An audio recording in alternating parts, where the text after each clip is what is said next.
Hi students, I hope my students are very good. Take care of yourself everyone. Okay, very good. In this video, we are going to learn 6th standard term 3 English. நம்முடைய Sri Arjuna educational academy சேனலில் 6ஆம் வகுப்பு பருவம் 3 ஆங்கில பாடங்களை இன்றைய video பதிவிலிருந்து துவங்குகிறோம். ஆகவே மாணவர்கள் அனைவரும் பாடங்களை தொடர்ந்து தவறாமல் கவனிக்க வேண்டும். Okay, very good. வாங்க இன்றைய பாடப்பகுதிக்கு செல்வோம். நாம் பாடப்பகுதிக்கு செல்வதற்கு முன்னதாக நம்ம டேர்ம் 3ல என்னென்ன யூனிட்ஸ் வந்திருக்கு, எத்தனை யூனிட்ஸ் வந்திருக்கு, என்னென்ன லெசன்ஸ் எல்லாம் வந்திருக்கு அப்படிங்கிறத பார்த்துடுவோம். அதற்கு முன்னதாக கண்டென்ட் பேஜுக்கு முன்னாடி பேஜில் பாருங்கள், இங்கிலீஷ் கீ ஃபீச்சர்ஸ்னு கொடுத்துருப்பாங்க. ஸோ அந்த கீ ஃபீச்சர்ஸில் என்னெல்லாம் இடம் பெற்றிருக்கு அப்படின்னு பார்த்தோன்னா, லாங்குவேஜ் ஸ்கில்ஸ். என்னுடைய மாணவர்களுக்கு நான் தொடர்ந்து சொல்லிகிட்டே வரேன், there are 4 skills in language. அதாவது மொழி பாடத்தில் 4 திறன்கள் அடிப்படையானது. இந்த 4 திறன்களை நீங்கள் தெளிவாக கற்றுக்கொண்டாலே மொழியை நன்கு பேசவும் எழுதவும் முடியும். நீங்களாகவே ஒரு புதியதொரு வார்த்தைகளை பயன்படுத்தி, அதாவது புதிய வேர்ட்ஸை யூஸ் பண்ணி நீங்களாகவே ஒரு சென்டென்ஸ் ஃபார்ம் பண்ணலாம், பேராகிராஃப் ரைட் பண்ணலாம், எஸ்ஸே ரைட் பண்ணலாம். ஸோ அதெல்லாம் உங்களால் செய்ய முடியும்னா இந்த 4 லாங்குவேஜ் ஸ்கில்ஸை நீங்கள் தெளிவாக கற்றுக்கொள்ள வேண்டும். என்னென்ன அது 4 language skills? Listening, speaking, reading, writing. So these are the 4 language skills. Next, salient features. அதாவது இந்த புத்தகத்தில் இடம்பெற்றிருக்கக்கூடிய முக்கியமான அம்சங்கள் என்னென்ன பார்த்தோன்னா, connecting to self, think and do, steps to success, language check point, pictogrammar. அடுத்ததாக language enrichment, literary appreciation, script writing, creative writing, project work, learning links. அதுதான் வந்து digital features, digi warm up, e glossary, grammar games, ICT corner, infographics.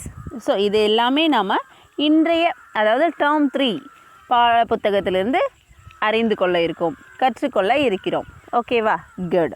இப்போ content பேஜுக்கு போகலாம் வாங்க. அடுத்ததாக there are 3 units. நமக்கு எத்தனை யூனிட் கொடுக்கப்பட்டிருக்கு? 3 யூனிட்ஸ்.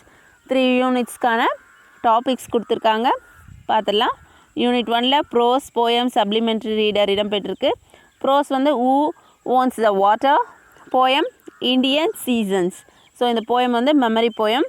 அடுத்ததாக supplementary reader, a childhood in Malabar, MMR.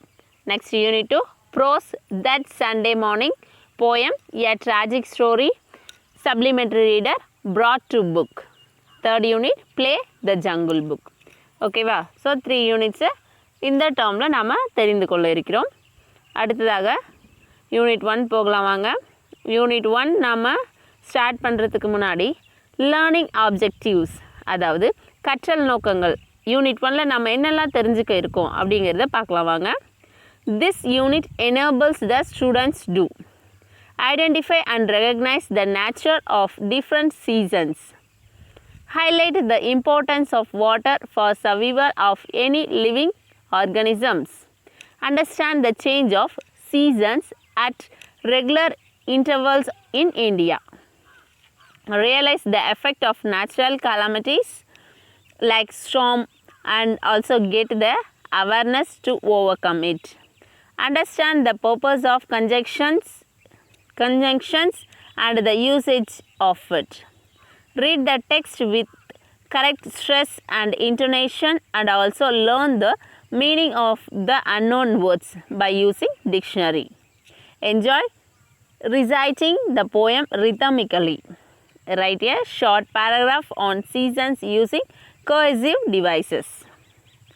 அதாவது இயற்கையில் இருக்கக்கூடிய பல்வேறு காலநிலைகளை அறிந்து கொள்ளுதல், மேலும் நீர், வாட்டருடைய முக்கியத்துவத்தையும், சுற்றுச்சூழலுக்கும் லிவிங் ஆர்கானிசம்ஸ், அதாவது லிவிங் திங்ஸ்க்கும் வாட்டர் எந்த அளவுக்கு முக்கியம் அப்படிங்கிறத தெரிஞ்சுக்கிறது.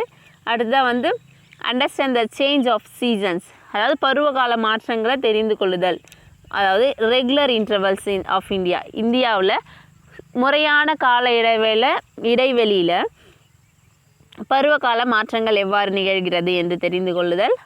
அடுத்ததாக நேச்சுரலுடைய இந்த பருவகால மாற்றங்களால் ஏற்படக்கூடிய புயல், வெள்ளம் போன்றவற்றிலிருந்து அவேர்னஸ், எப்படி முன்னெச்சரிக்கை நடவடிக்கை நாம் எடுத்துக்கிறது அப்படிங்கிற அவேர்னஸ், விழிப்புணர்வை நீங்கள் கற்றுக்கொள்ளுதல். அது போலவே கன்ஜங்ஷன்ஸ் எப்படி பயன்படுத்துறது. அடுத்ததாக அதாவது இணைப்பு சொற்கள் தெரியும் இல்லையா, கன்ஜங்ஷன்ஸ். எஸ், அதோட போயம் வந்து சரியான ஸ்ட்ரெஸ் அண்ட் இன்டர்னேஷனோட படிக்க கற்றுக்கொள்ளுதல். டிக்ஷனரியை பயன்பாட்டை கற்றுக்கொள்ளுதல். அடுத்ததாக போயமை ரிதமிக்கலாக பாட கற்றுக்கொள்ளுதல். அடுத்ததாக ஷார்ட் பேராகிராஃப், ஒரு பேராகிராஃப் வந்து சீசன்ஸை பற்றி நீங்களாக எப்படி எழுதுறது அப்படிங்கிறது தெரிஞ்சுக்கிறது. இதுதான் யூனிட் 1ல் நாம் தெரிந்து கொள்ள இருக்கக்கூடிய கற்றல், அதற்குரிய நோக்கங்கள் இவை தான். Okay, good. இப்போ நம்ம யூனிட் 1 போகிறதுக்கு ரெடி ஆகிட்டோம். Okay, unit 1 prose. Who owns the water, இதுதான் நம்முடைய பாடத்தின் தலைப்பு. ஸோ இங்கே 2 கேர்ள்ஸ் ஒரு பாறைங்க மேலே உட்காந்துட்ருக்காங்க இல்லையா, மவுண்டெயின் பக்கத்தில். அழகான ரெயின்போ இருக்குது. ஸோ சூப்பராக இருக்கு இல்லையா. வாங்க பார்ப்போம் இவங்க என்ன பேசுகிறாங்க. முதல்ல இவங்க யாருன்னு தெரிஞ்சுப்போமா. எஸ், இவங்க 2 பேரும் தான் ஆயிஷா அண்ட் மதி. இவங்க 2 பேரும் தான் நமக்கு ஒவ்வொரு யூனிட்டையும் இன்ட்ரடியூஸ் பண்ண போகிறவங்க. ஓகேவா, வாங்க. மதி சொல்கிறாங்க, ஹே Ayesha, look at the rainbow in the sky. Do you know when it appears? அதாவது, ஏ ஆயிஷா, அங்கே பார்த்தியா இந்த ரெயின்போ, வானத்தில் ரெயின்போ வந்திருக்கு, உனக்கு தெரியுமா ரெயின்போ எப்படி வருதுன்னு? உடனே ஆயிஷா சொல்கிறாங்க, எஸ் அஃப்கோர்ஸ், ஆமாம் எனக்கு தெரியும். It appears in the sky when the sun shines through raindrops. அதாவது வெயிலும் மழையும் சேர்ந்து வரும்போது தான் இந்த வானவில் தோன்றும் அப்படின்னு ஆயிஷா எக்ஸ்ப்ளனேஷன் கொடுக்குறாங்க. ஓகே, உங்களுக்கும் தெரியும் தானே ரெயின்போ எப்படி வருது அப்படிங்கிறது. Okay, good. இன்னொரு விஷயம், ரெயின்போ வந்து சூரியனுக்கு ஆப்போசிட் டைரெக்ஷனில் தான் வரும். அதாவது ஈஸ்ட் சைடில் வந்து சன் இருக்குன்னா வெஸ்ட் சைடில் தான் ரெயின்போ வரும். அதே போல் வெஸ்ட்டில் சன் மறையிற நேரத்தில் மழையோட வெயில் இருக்குன்னா ஈஸ்ட் சைடில் ரெயின்போ வரும். Okay, good. அடுத்ததாக வார்ம் அப், பேஜ் நம்பர் 72 போகலாமா? வாங்க. Prose 1, who wants the water? Warm up. Look at the picture, discuss in pairs, share your answers with the class. அதாவது உங்களுடைய வகுப்பறையில் இந்த பிக்சர்ஸை பார்த்து விடையை கண்டுபிடிச்சி சொல்லுங்கள் அப்படின்னு கொடுத்துருக்காங்க. ஓகேவா, குட். பார்க்கலாம் என்னென்ன கொஷின்ஸ் இடம்பெற்றிருக்கு. During which season do you see a peacock dance? எந்த பருவ காலத்தில் மயில் தோகை விரித்து நடனம் ஆடுவதை நீங்கள் பார்ப்பீர்கள்? ஃபர்ஸ்ட் பிக்சருக்கான கொஸ்டின். நான் second, in which season can you see trees without leaves? Name the country where you can find this season. அதாவது மரங்கள் இலைகளை உதிர்த்துட்டு அப்படியே நிற்கக்கூடியதை எந்த காலநிலையில் நீங்கள் பார்ப்பீங்க? அதே போல் எந்த நாட்டில் இந்த சீசன் இருக்குது அப்படிங்கிறத சொல்லணும் அப்படிங்கிறாங்க. அடுத்ததாக third picture. Which season is shown in this picture? What are the people doing? இந்த படம் எந்த காலநிலையை காட்டுகிறது? அந்த படத்தில் இருக்கக்கூடிய மக்கள் என்ன செய்கிறாங்க? கண்டுபிடிச்சிட்டிங்க தானே students? Yes, good, very good. Next fourth picture. Which season is shown in this picture? Do you know? அதாவது இந்த படம் எந்த பருவ காலத்தை காட்டுகிறது, அதை நீ எப்படி அறிவாய்? ஸோ இதுதான் வார்ம் அப்பில் கொடுக்கப்பட்டிருந்த 4 பிக்சர்ஸ். இந்த 4 பிக்சர்ஸ்க்கான சீசன்ஸை நீங்கள் அனைவருமே கண்டுபிடிச்சிட்டு இருப்பீங்க. Okay, good. ஸோ நீங்கள் கண்டறிந்த விடையை நம்முடைய கமெண்ட் செக்ஷனில் பதிவிடுங்க. ஏன்னா இது வார்ம் அப்ன்றது மாணவர்களுக்கான பகுதி.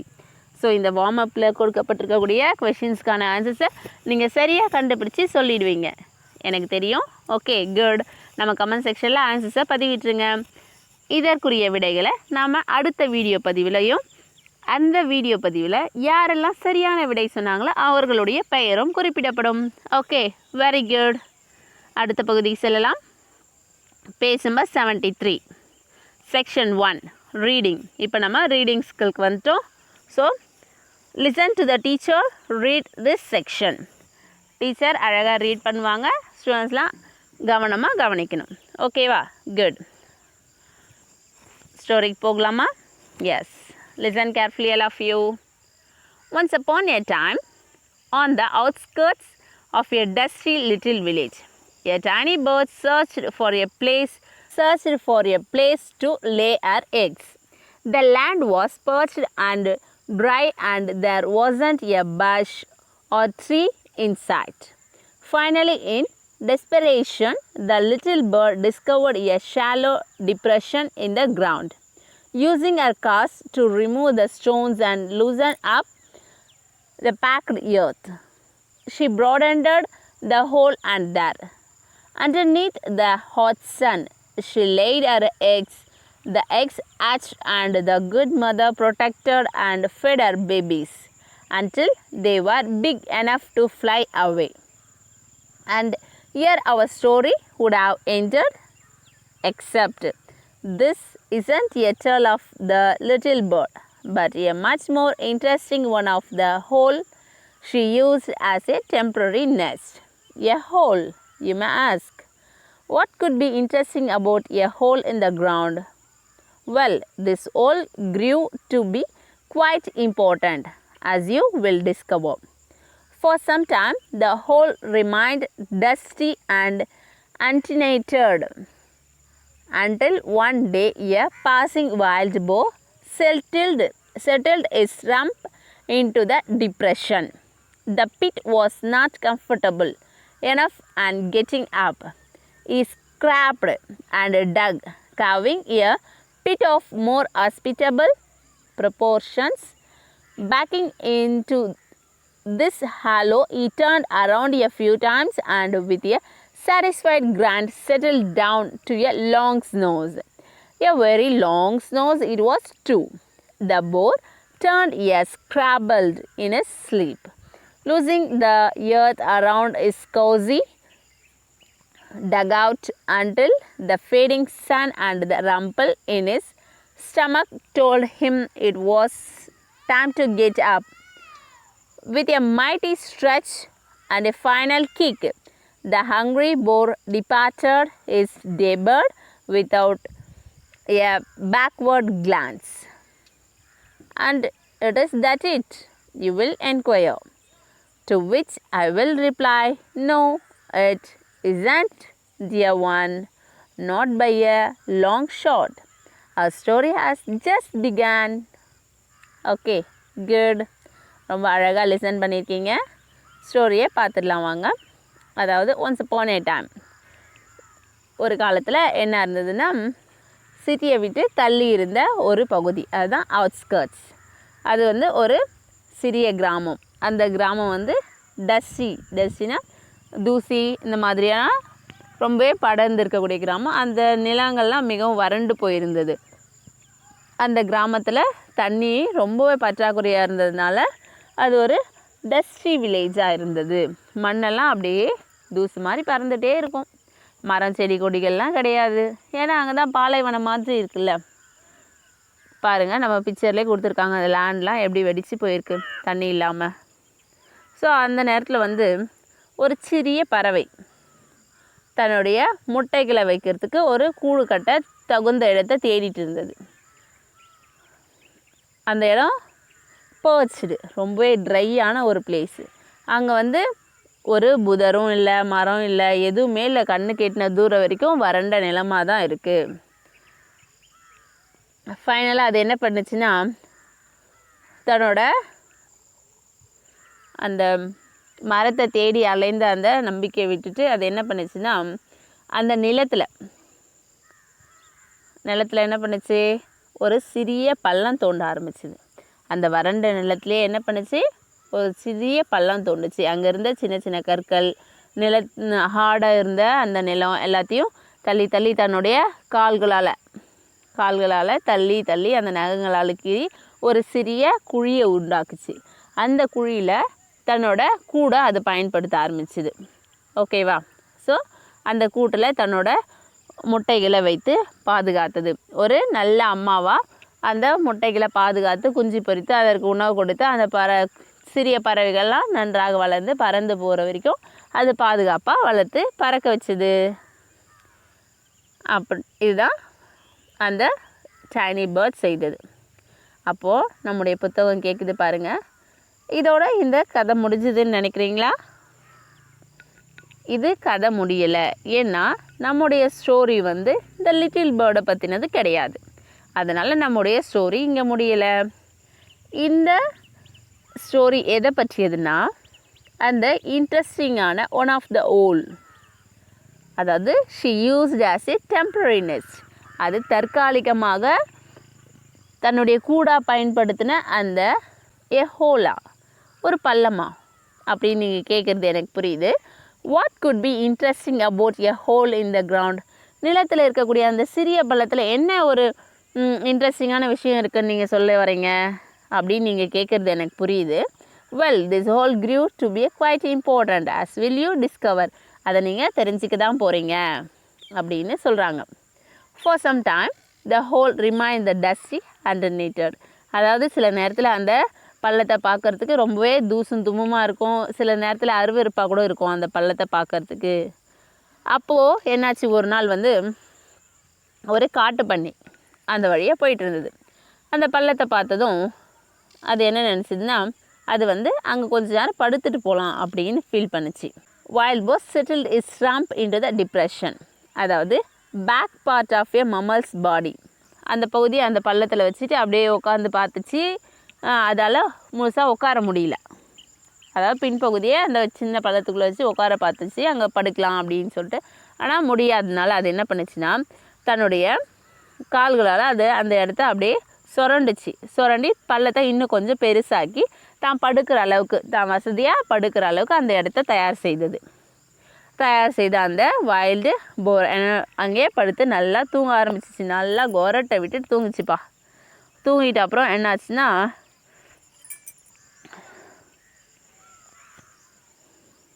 கொஞ்ச நேரத்தில், அதாவது ரொம்ப நேரம் நல்லா தூங்கிடுச்சு.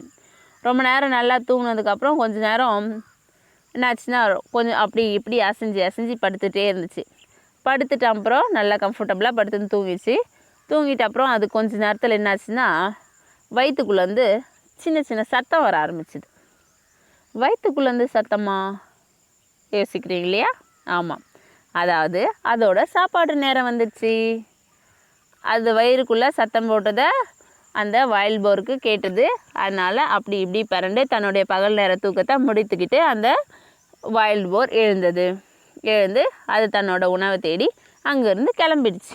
அப்போது அவ்வளோதானா story? And is that it? நீங்கள் விசாரிக்கிறது எனக்கு புரியுது. ஆனால் அதுதான் இல்லை. ஏன்னா நம்ம ஸ்டோரியே இப்போ தான் ஸ்டார்ட் ஆகிருக்கு அப்படின்னு நம்முடைய கதையில் ஃபர்ஸ்ட் செக்ஷன் இதோட கம்ப்ளீட் பண்ணுறாங்க. அதாவது ஒரு குருவி தன் முட்டைகளை வைக்கிறதுக்காக சிறிய பள்ளம் தோண்டுச்சு. அது முட்டையை குஞ்சு பொறிச்சு குருவிகள்லாம் பறந்து போயிடுச்சு. அதுக்கப்புறம் அந்த பக்கமாக வந்து அந்த வைல்ட் போர் வந்து அந்த இடத்த இன்னும் கொஞ்சம் பெரிய பள்ளமாக்கி அதை நல்லா படுத்து நல்லா தூங்கிட்டு எழுந்து போயிடுச்சு. ஸோ இதுதான் நம்ம ஃபர்ஸ்ட் பார்ட்டில் செக்ஷன் 1 தெரிஞ்சுக்கிட்டோம், இந்த ஸ்டோரியோட ஸ்டார்டிங். ஓகேவா? சரி, இப்போது கிளாசரி பார்த்துடலாம். கிளாசரி means new words meaning. So நம்ம லெசனில் பார்த்திங்கன்னா செக்ஷன் 1 கலர் இன் ரெட்டில் கொடுத்துருக்கக்கூடிய வேர்ட்ஸ்க்கான மீனிங்ஸ். ஸோ அதெல்லாம் தான் நியூ வேர்ட்ஸ். அதற்குரிய மீனிங்ஸை நமக்கு இங்கே கொடுத்துருப்பாங்க, பார்க்கலாம் வாங்க. Outskirts the outer areas of a city or a town, அதாவது டவுனுக்கு வெளியே இருக்கக்கூடிய இடம்.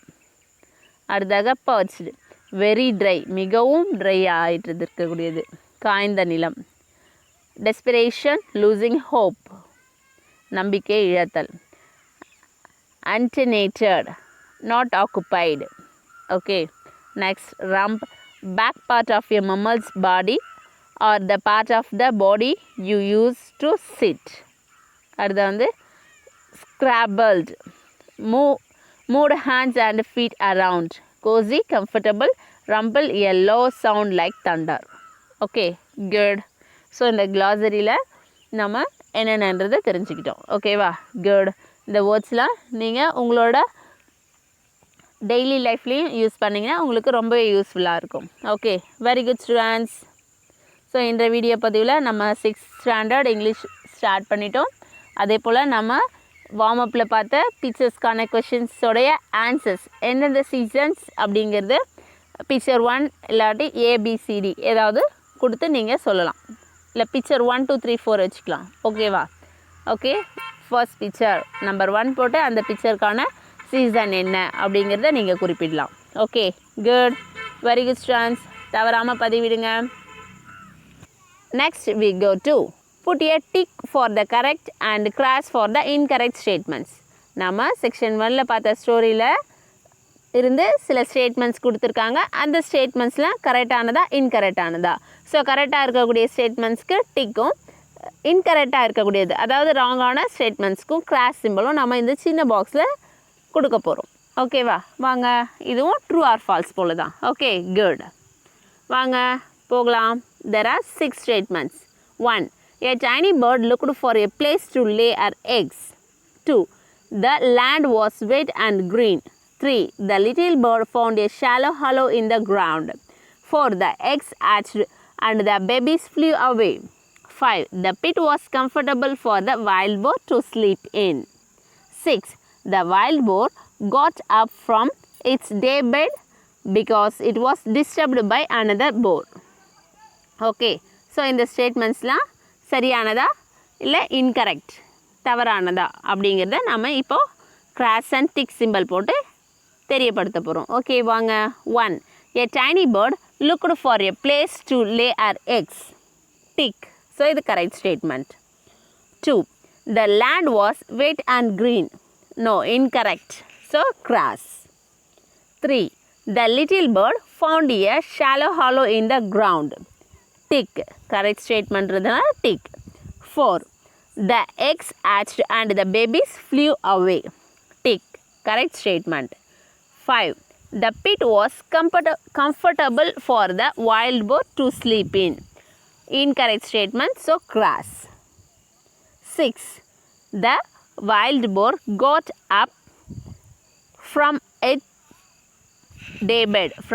daybed because it was disturbed by another boar.